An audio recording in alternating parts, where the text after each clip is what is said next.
You know, quite honestly, I've been asking myself for a while, are G Master lens really even worth it? What makes them so much more different than just a native Sony lens, a regular 1.8 Sony lens, or what makes them different from a Sigma lens or even a Tamron lens?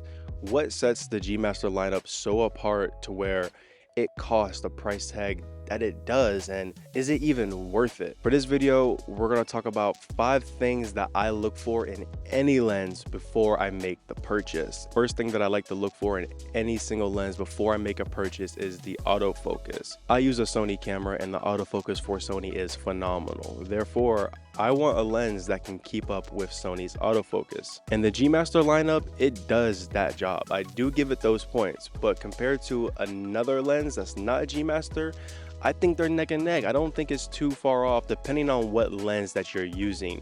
I heard like the 50mm 1.8, I heard that lens is just not good. But compared to my 85mm lens, the autofocus, I think it both snappy. If you're a user that ultimately relies a lot on autofocus, I think that should be a pretty important factor when making your lens decision. With the Sony G Master lineup, the autofocus is definitely there. Number 2, it's not really a deciding factor for me, but I'm mentioning it in this list because a lot of people do care about it, and it's going to be focus breathing. When I had the Sony 24mm G Master, the focus breathing was evident. It was there. You definitely notice it, and it was kind of annoying in a lot of situations, but I know with these new modern Sony cameras, they have focus breathing composition built inside of them. My FX6 has that. It does crop in just a little bit, but if it's a big issue for you and you really hate focus breathing, then you can turn that on. But the G Master lens, they do have an obnoxious amount of focus breathing that I noticed. So if that's something that's really bothering you, then as you can tell right there, based off your opinion. Number 3, which is a very important one, is going to be the build quality. Now, G Master lens, they do have the top of the line build quality. Out of any single Sony lineup that you're going to get, the G Master lineup is known for their top of the line build quality. It does feel good. It does feel durable. Compared to my 85mm lens, my G Master lens feels a whole lot better. It feels like it's going to last me a lot longer, especially if I put it through tougher situations. I know it has built-in weather sealing. It has all the good stuff that you need whenever you want to really beat it up. And me, that's very important because I don't baby my lens. I know some people buy lenses, keep them on shelves, and use them here and there, and not me. I use my lens every single day. If I'm buying something that I know I'm going to use every single day. So my G Master lens, it's been through a lot. I put it in some pretty crazy situations. And the reason why I did that is because I know it has the G Master build quality. I know that it can handle any situation that I throw it in. It's made for that. Now my other 85mm lens 1.8, I don't really put it in crazy situations because of the build quality. I put my G Master lens through rivers. I actually climbed a mountain where it was super duper foggy and there was moisture all in the air. Got on the lens performed really well. I'm not worried about that with the G Master lens. So that can be a perk of owning a G Master lens, the durability for the long term. Everything that I buy now, I want it to be for the long term. That's what I base my purchases off of. Is it gonna last me a long time, or is it gonna be just a cheap route for now? So if you want something that's gonna last you a long time build quality wise, a G Master lens is definitely worth it in that aspect. Now, number 4 is going to be the image quality. One thing I will say, I do not think that the G Master lens is ultimately the sharpest lens out of all the Sony lineups. I don't think that.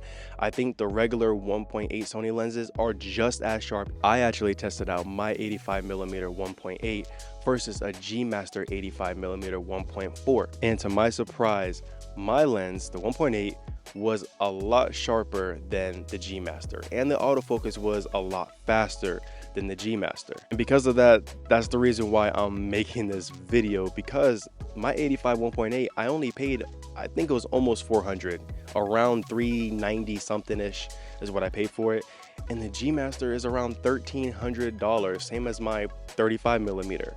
So that humongous price difference had me wondering, are G Master lens really even worth it? Like my experience with the 85 G Master, it wasn't as sharp as the 1.8, and there's videos on YouTube that prove that. I heard the 35 1.8 is a fantastic lens. I know a lot of people who prefer that over the G Master because of the price point. I never used that, so I can't speak too much about it, but I know people who have it and they find no reason to upgrade to a G Master. Now my 5th and final decision that I ultimately have to make which is the most important decision, is the price point. I choose my lenses not only just based off everything else that I listed in this video, but the price point. Now, I'm willing in some situations to pay top dollar for a top brand lens, but other situations I ask myself, is it really worth it? Do I need that? But then there's other situations, like I love the 50mm focal length. I really want the G Master 1.2, but right now I just don't want to spend $2,000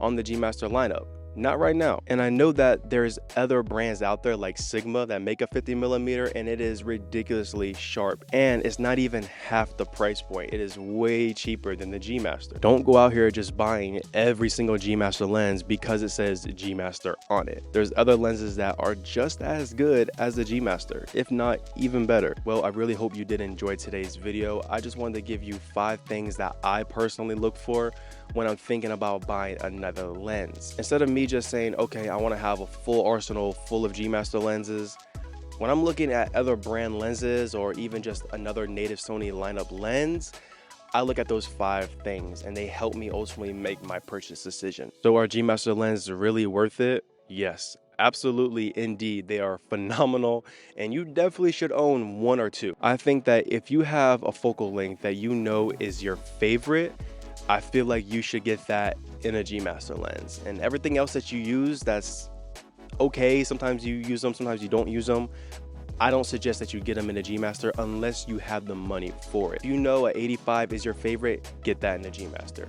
If you know that the 50 is your favorite, get that in the G Master. If you know the 35 is your favorite, get that in a G Master. If you have the money for it, if you don't care about the price tag, and if you want a good build quality, really sharp, fast autofocus lens, get the G Master. But if you're trying to make your whole arsenal G Master, I don't think that that's worth it. Unless, again, you have the money for it. But that's it for today's video. I really hope you enjoyed it, and I really hope that I can help you make your financial decision on purchasing that new lens that you want. I'll catch you in the next video. Abiantu, buongiorno.